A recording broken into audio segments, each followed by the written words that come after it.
6 நாள் நீங்க சுற்றி வரணும், 7வது நாள் தான் நிச்சயம் உடைக்கப்படும் அப்படின்னு நினைச்சாங்க சொல்றாங்க. அந்த 6 நாளும் அந்த ஜனங்கள் அந்த பெரிய கோட்டையை பார்த்துக்கிட்டே சுத்தி நினைச்சிருப்பாங்க, வந்திருப்பாங்க. கோட்டை கொஞ்சம் கூட இருக்காது, நகர்ந்திருக்காது.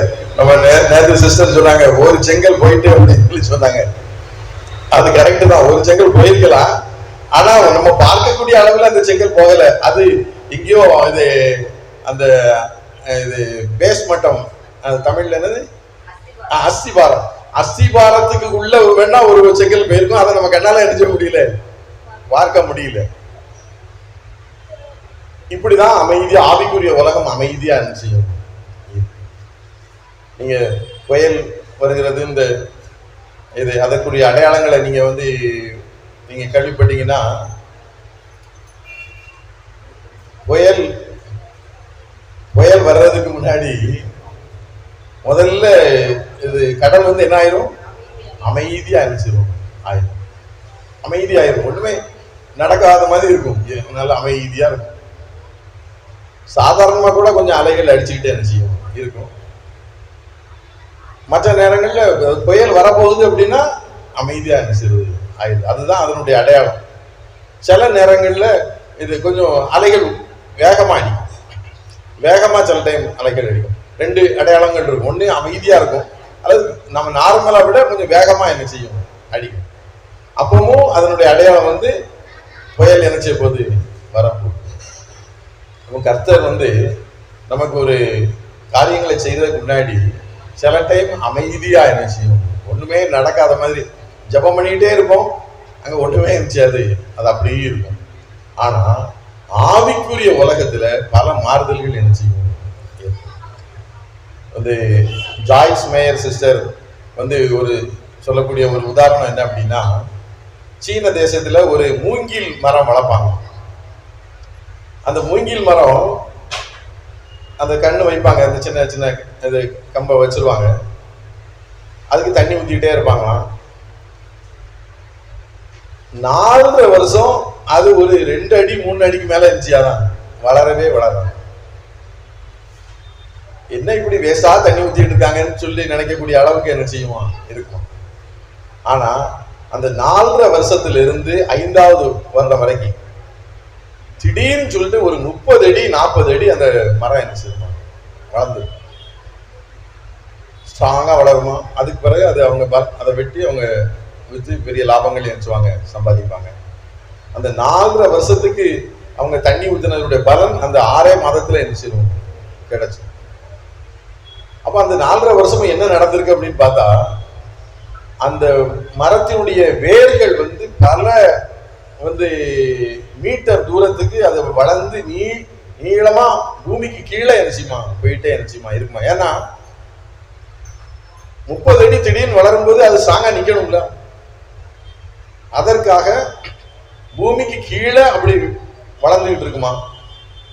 4.5 வருஷத்துக்கு பிறகு அது மேல என்ன செய்யும், வளரும். ஏன்னா அந்த வேர்கள் எல்லா இடமும் படர்ந்து என்ன செய்யும் இருக்கும். அதே போல நம்ம ஆண்டவரை தேடும் போது, துதி செலுத்தும் போது எதுவுமே நடக்காத மாதிரி என்ன செய்யும் இருக்கும்.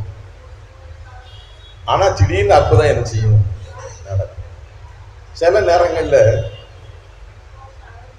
சோதனை கூட என்ன செய்யும் வரும். நல்லா புரிந்து கொடுங்க.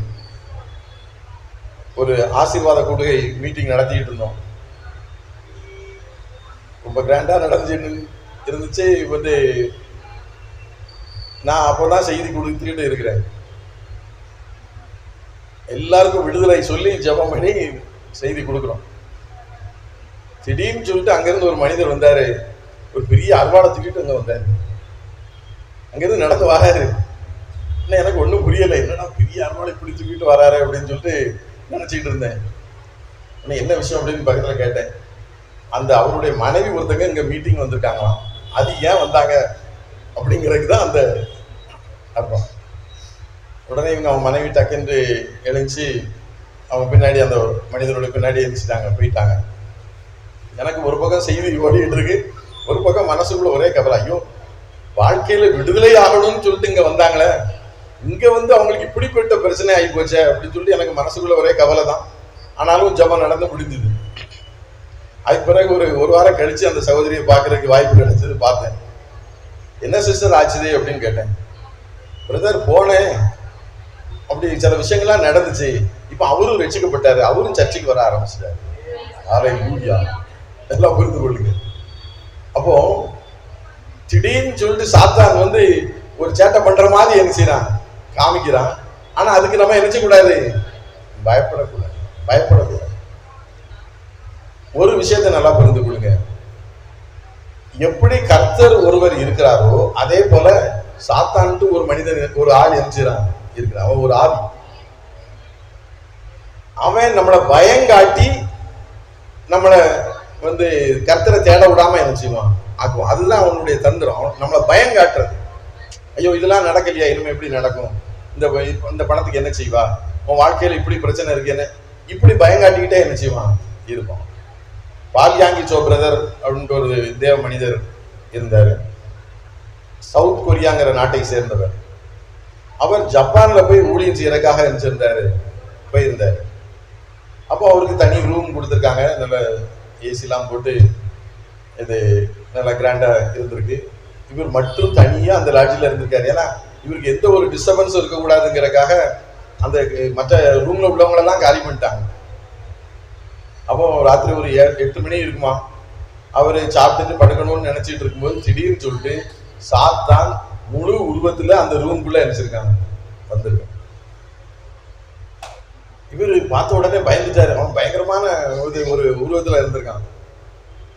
உடனே பயந்து அடிச்சு வந்து என்னன்னு சொல்லி வேத்து விரும்பத்துல அவர் எழுதியிருக்கிறாரு வந்து, ஏசி ஃபுல் இது குளிரா ஓடிக்கிட்டு இருக்கு, எனக்கு வேத்து விறுவிறுத்துச்சு. அப்ப அவன் வந்து கட்டில பக்கத்துல இருந்துச்சுதான் உட்கார்ந்துக்கிட்டான். உட்கார்ந்துக்கிட்டு சொல்லியிருக்கான், ஏ பாரு, உன்னைய நான் இன்னைக்கு கொல்லாம நினைச்ச மாட்டேன், விட மாட்டேன். நான் உன்னை கொல்றதுக்கு தான் வந்திருக்கேன். நல்லா புரிஞ்சுக்க. நீ உன் நாட்டுல இயேசுவை பத்தி சொல்லி ஒரு பிரச்சனை இல்லை. ஜப்பான் ஏன் நாடு, ஏன் நாட்டுல வந்து நீ என்ன செய்யக்கூடாது, இயேசுவை பத்தி என்ன செய்யக்கூடாது, சொல்லக்கூடாது. அதுக்கு உனக்கு உரிமை கிடையாது. நாளைக்கு பாரு, பேப்பர் நியூஸ்ல உன் படம் தான் முதல்ல என்ன செய்யும் இருக்கும். நான் உன்னை கொல்லாம என்ன செய்ய மாட்டேன், விட மாட்டேன். இவருக்கு அதை சொன்ன உடனே கூட கொஞ்சம் பயம். அதுக்கு என்னடா செய்யறது அப்படின்னு பார்க்கும்போது பரிசுத்த ஆவியானவர் சொல்லியிருக்காரு, நீ ஜெபம் பண்ணு. உடனே கட்டில்ல இந்த சைட்ல சாத்தான் உட்கார்ந்துருக்கான், இந்த சைட்ல அவர் முழங்கால் போட்டு கர்த்தரை நோக்கி ஜெபம் பண்ண ஆரம்பிக்கிறாரு.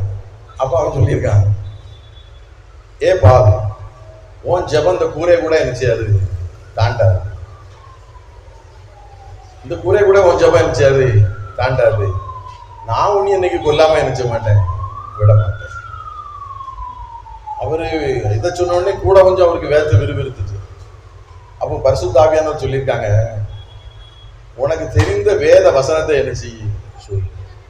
உடனே சொல்லியிருக்காரு, உனக்கு விரோதமாக உருவாக்கப்படும் எந்த ஆயுதமும் வாய்க்காதே போ, கர்த்தரன் மேய்ப்பராக இருக்கிறார். அவர் சொல்றாரு, பயத்துல வசனம் கூட மறந்து போச்சான். ஆனா சொல்லிக்கிட்டே இருந்துக்க, தெரிஞ்ச வசனத்தை இருந்துச்சு சொல்லிக்கிட்டே இருந்திருக்காரு. அவன் சாத்தான் அமைதியா கட்டிட்டே இருந்திருக்கான். அமைதியா கட்டிட்டே இருந்திருக்கான்.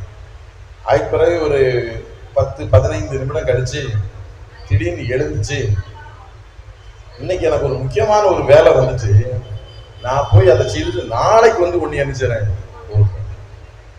எழுச்சு போயிட்டேன். அப்போ பரிசுத்த ஆவியானவர் சொல்லியிருக்காங்க, பாரு, நீ எப்போ முழங்கால் போட்டியோ அப்பமே இந்த சாத்தானுக்குள்ள பயம் நினைச்சிட்டு வந்துச்சு.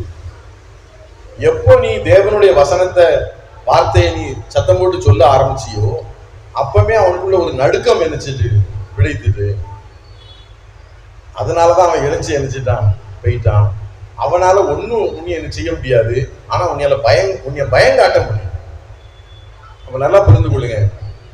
சில நேரங்களில் நம்ம ஜெபிக்க ஆரம்பிக்கும் போது நம்மளை பயம் காட்டுறதுக்கு சாத்தான் முயற்சி என்ன செய்வான், எடுப்பான். ஒண்ணுமே நடக்கல, அல்லது சில ஏதாவது திடீர்னு வீட்டுக்கு போனா டென்ஷனா ஆக்கிடுவாங்க. இங்க நல்லா ஜெபம் பண்ணிட்டு போவோம், அங்க வீட்டுல போய் என்ன ஆக்கிடுவாங்க, டென்ஷனா விட்டுருவாங்க. என்னடா கர்த்தர் நம்ம கூட இருக்காரா இல்லையா, நம்ம இப்படி ஜெபம் பண்ணிட்டு வந்திருக்கோம், இங்க பிரச்சனை, இப்படி நினைக்கக்கூடிய அளவுக்கு ஒரு சூழ்நிலை என்ன செய்யும், உருவாகும். இப்படி நடந்துச்சுன்னா அது நல்லதுன்னு என்ன செய்யுங்க, நினைத்து. ஏன்னா அங்க சாத்தான் என்ன செய்ய, பயப்பட ஆரம்பிச்சுட்டான். அவன் துள்ளி பார்ப்பான், அவன் ஒரு ஆள், அவன் துள்ளி பார்ப்பான். அதே நேரத்துல கர்த்தர் ராஜசிங்கமா நினைச்சாரு, ராஜசிங்கமா இருக்கு. அவர் சாத்தானை நசுக்கி போட்டுருவாரு. உங்களுக்கு இருக்கிற எல்லா பிரச்சனைகளும் மாறும். அதற்கு அடையாளம் தான் இந்த பிரச்சனை. ஒரு வீட்டுக்கு ஒரு சகோதரிக்கு குழந்தை இல்லைன்னு சொல்லிட்டு ஜெபம் பண்ண போயிருந்தேன். அப்போ போய் பேசிட்டு இருந்தேன். அவர் அந்த சிஸ்டர் சொல்லியிருந்தாங்க, என்னுடைய கணவன் இருக்கும்போது வாங்கன்னு சொல்லியிருந்தாங்க. கரெக்டா அந்த நேரத்தில் என்ன செய்தேன், போனேன். அவர் கணவன் என்கிட்ட ரொம்ப அன்பா இருந்துச்சு, பேசிட்டு இருந்தாரு. உங்களுக்கு இந்த பழம் வாங்கி தரேன்னு சொல்லிட்டு வாழைப்பழம் வாங்கிட்டு வந்து கொடுத்தாரு. நல்ல கூல் ட்ரிங்க்ஸ்லாம் வாங்கி இருந்துச்சுதாரு, கொடுத்தாரு. நல்லா பேசிக்கிட்டு இருந்தோம். அதுக்கு பிறகு கொஞ்ச நேரம் ஒரு 10 நிமிஷம் கழிச்ச உடனே சரி நம்ம ஜெபம் பண்ணுவோம் அப்படின்னு சொல்லிட்டு நான் முழங்கால் இருந்துச்சு போட்டேன். முழங்கால் போட்ட உடனே அவர் துள்ளினாரு. நீ யார் வீட்டுக்கு வந்திருக்கா, நான் இவளுக்கு குழந்தை இல்லாம ஆக்குறதுக்காக நான் இவ கூடயே இருக்கிறேன், இது இந்த வீட்டிலேயே இருக்கிறேன், நான் 12 வருஷமா இருக்கிறேன், நீ எதற்கு இங்க வந்தா அப்படின்னு சொல்லிட்டு அந்த மனிதர் துள்ளினாரு. நான் திடீர்னு சொல்லிட்டு அவரு இப்படி துள்ளினார உடனே பயந்தே போயிட்டேன். என்னடா இப்படி ஒரு ஆவி இருந்திருக்கு இந்த மனிதருக்குள்ள. அவர் என் கழுத்தை பிடிச்சு நெருக்கிற மாதிரி ஒரு கதவு பக்கத்துல வச்சு நெருக்கிற மாதிரி துள்ளி வராரு. கொஞ்சம் பயம்தான். ஆனா இயேசுவின் நாமத்தினாலே சொல்லிட்டே இருந்தேன். அவர் கை என் பக்கத்துல இருக்கு, தொடல பக்கத்துல இருக்கு, கழுத்து பக்கத்துல இருக்கு.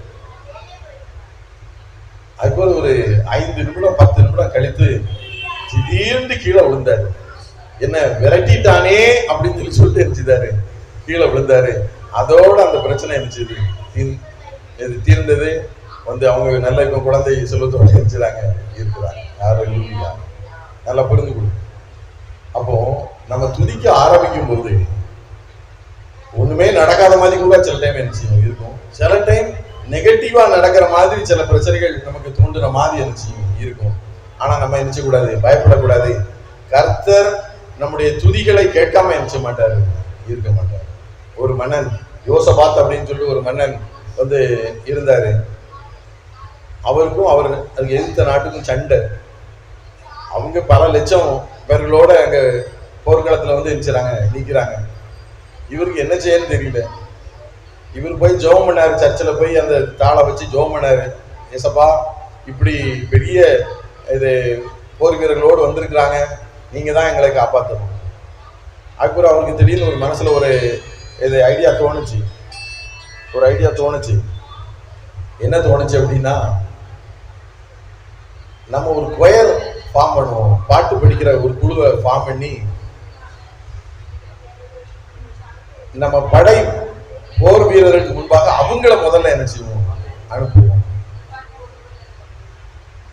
அப்படின்னு சொல்லி ஐடியா பண்ணி கரெக்டா போர் வீரர்களை அனுப்புறதுக்கு முன்னாடி பாட்டு படிக்கிற ஒரு 10-20 பேரை அங்க நினைச்சிட்டாங்க.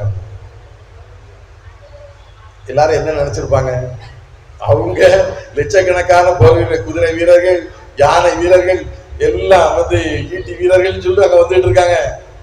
இவரு பைபிளையும் பாட்டு புக்கை வச்சுக்கிட்டு அல்லேலூயான்னு சொல்லி பாட்டு படிக்கிற பாடகர்கள் பாட்டு படிச்சுக்கிட்டு போறாங்க. அந்த சூழ்நிலை ரொம்ப வேடிக்கையா இருந்தது. ஆனா இவங்க பாட்டு படிச்சு துதிக்க தொடங்கின உடனே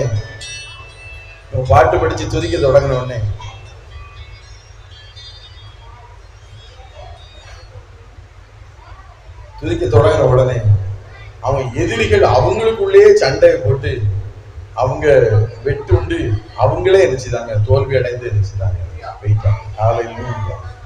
நல்லா புரிந்து கொடுங்க. இப்ப நம்ம ஒரு 7 நாள் துதித்து கர்த்தரை மகிமைப்படுத்துறதுக்காக நம்ம நியமித்திருக்கிறோம். இந்த 7 நாள் முடிவில் பெரிய வெற்றிகள் என்ன செய்யும், சந்தேகமே இல்லை.